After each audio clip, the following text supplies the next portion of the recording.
Hello guys, welcome to watch together. A quiet place day one directed by Michael Sarnoski.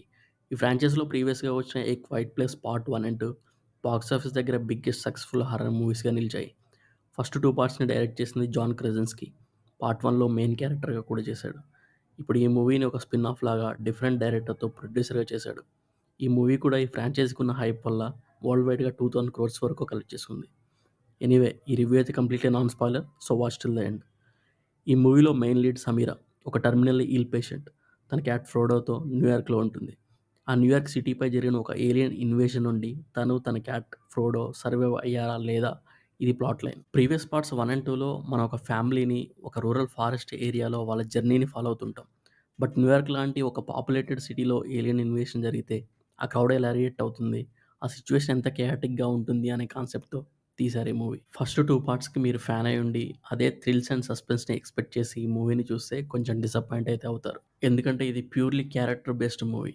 ఈ movie అంతా Sameera character point of వ్యూలో ఉంటుంది. తన journey, తన final stage of లైఫ్ని, తనకు అదే చివరి రోజు అని తెలిసినప్పుడు తన హ్యాపీనెస్ని ఎలా వెతుక్కుంది, లిటరల్లీ ఒక పిజ్జా కోసం మూవీ అంతా ఉంటుంది. కానీ క్లైమాక్స్ వచ్చేసరికి ఆ క్యారెక్టర్కి, తన బ్యాక్ స్టోరీకి మనం తప్పకుండా కనెక్ట్ అవుతాం.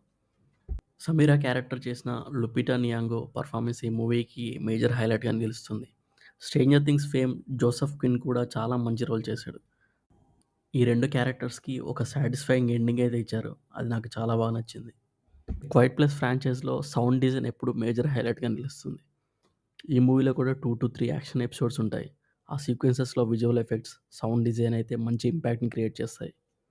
ఇక ఈ మూవీలో డ్రాబ్యాక్స్ గురించి మాట్లాడితే, ఫస్ట్ టూ పార్ట్స్లో ఉన్నంత edge of the seat action episodes లేకపోవడం, ఫస్ట్ టూ పార్ట్స్కి ఈ మూవీకి స్టోరీ వైజ్గా పెద్దగా కనెక్షన్ లేకపోవడం, ఆ క్రియేచర్స్ ఎలా వచ్చాయి, వాటి ఆరిజిన్ స్టోరీ ఇవేం రివీల్ చేయకపోవడం కొంచెం డిసప్పాయింటింగ్ అనిపిస్తుంది. సెకండ్ హాఫ్లో నరేషన్ కొంచెం స్లోగా ఉంటుంది అండ్ క్లైమాక్స్ కూడా అంత గ్రాండ్గా లేకపోవడం వల్ల ఎండింగ్ అంత ఇంపాక్ట్ఫుల్గా ఉండదు.